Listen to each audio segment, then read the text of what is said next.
Okay, now we're back with part 2 of Small Ruins. This is part of the series I'm doing on making terrain.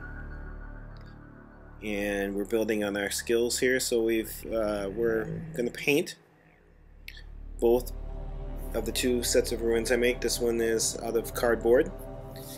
The base is out of cardboard and the walls are out of cardboard. Now I use paint mixed with sand to paint the walls. This gives them a texture and makes them a little bit more interesting, and then covers up the tape. And just generally the big part is it gives it a texture, and it's really easy to do. So I just make sure I put the sand through some sort of filter, like a kitchen colander or a screen, to get out all the big pebbles, and then I mix it in with some paint. And you just kind of do it until it gets to be about that consistency. And then I start painting it on there. Now sometimes you have to kind of scoop the paint up with your brush so that you catch some of the sand, and you just kind of spread it around. It doesn't have to be perfect. We're not looking for perfection, just something that gives it a little grittiness. It makes it look not, like a flat piece of cardboard. And I use that to paint the walls. Now I usually just use regular paint, not mixed with sand, to paint the sand around the edges that's already there, because it's kind of counterproductive to add the sand to that. But there you go, all painted up pretty quick. Now we do the same thing with the styrofoam walls. We're going to want to use the sand. Now first, like I said before, I use just a regular paintbrush with just regular paint to paint the sand pieces in the base. It spreads a lot easier. Make sure I do all the parts, and then I take the part mixed with sand to do the walls. And on this, it's not as important to get as much on there, mostly just to cover up the areas with some tape on the corners. Now you'll see how the painting with sand here, you'll start to see how that starts to stick out. Now to start painting some colors on there, I use my same colors as I used for my for my craters and rubble pile. A little bit of brown for the earth. Again, wet brushing it on there, or wet brushing it on there. Not too thick, so that maintains some dark spots in the recesses. Go through and get around all the edges, every place where I put sand and dirt, to vary it from the colors of the walls. And then again, I use my ochre color just to touch it up a bit, give it some light spots on the tops of the pebbles.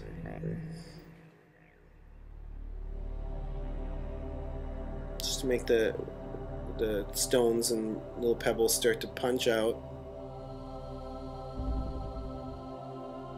Now I use a little bit of the off-white,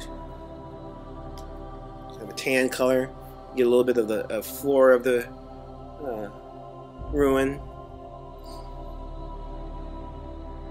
so that it looks a little bit different than the walls. Now I'm going to do the walls gray.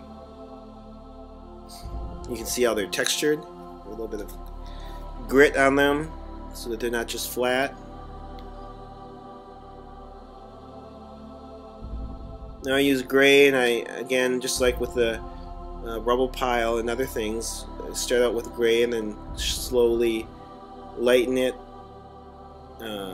more dry brushing more and more lightly over it, just to get the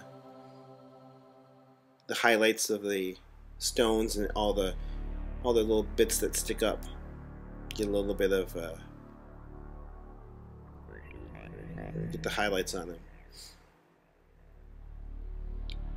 So now it's starting to look like a actual ruin from a building.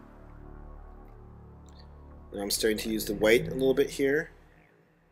Go over some rocks with it, stones.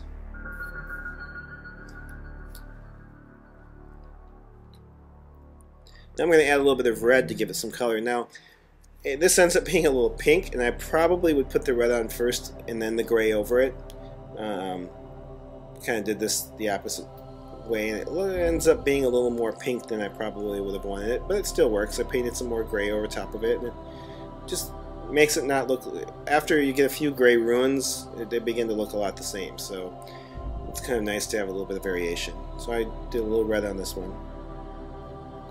Now we'll do the styrofoam one. It's basically the same procedure. Paint the brown on the areas that are dirt.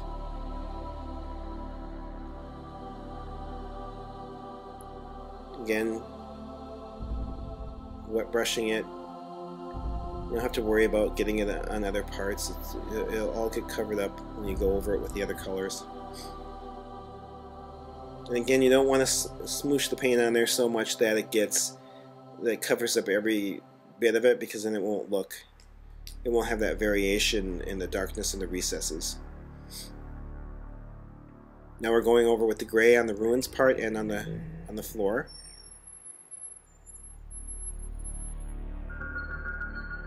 And these brushes that I'm using are not, I mean, this brush here is pretty old and nothing fancy. It's because I use it for the more of a wet dry brushing or a dry brushing brush. It's not in the best condition, but that's part of the point of it, is to kind of, it gets a little ruined in this process. But now I go in and start highlighting with the lighter gray.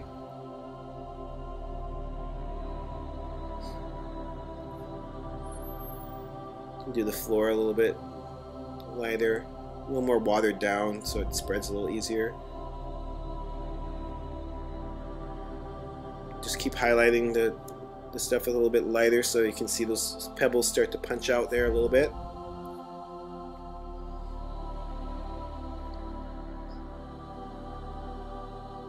The final step in this process will be adding some flock, and I use a couple different things. I use some flock for grass, and I also use some clump foliage that you can get at hobby railroad supply stores and that sort of thing. I'm taking some of the glue, and then I add this clump foliage. It could be like little bushes. Like, I wanted these ruins to be like as if they were being a little overgrown, have been there for a while, have bushes and moss growing on the walls and so on and so forth. So that's what I do with this the glue here. I'm spreading out so I can put some of the flock on. You see I stick it in the flock a little bit, start to give it, and then I pour it on there. It starts to look like some moss or grass is growing in there in spots. I put some glue up on the walls. And I don't put it on every wall. I just kind of try to put it on. Usually moss grows on one side, and it doesn't really matter which side, but I didn't want it to be completely covered, so I just found some spots. Now I'm going to put some more clump foliage in there, in that corner, in that edge, and right on that spot. Sprinkle a little bit more flock over it, and tap the flock off. Careful not to lose the pieces of clump foliage. Sometimes they'll fall off when you tap it. Now this is the other ruin.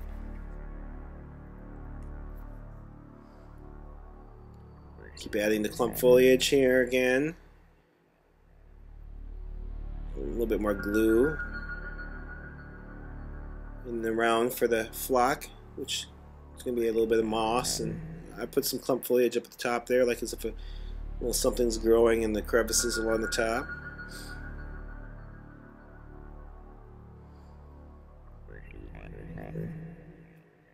And that's it. Here are several pieces I made all together.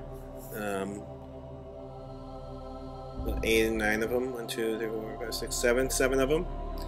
And they're so quick to make that I just made all these at the same time. Just filmed a couple of them.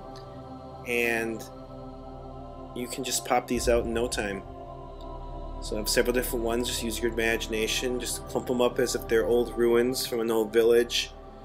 Have some models here for reference point. See the size of them. Again, they're just cardboard bases with some tape on them. The two of them I cut in a diagonal. The bases are at a diagonal, and gives you two halves. Just use your imagination and with these basic techniques, and you'll do great.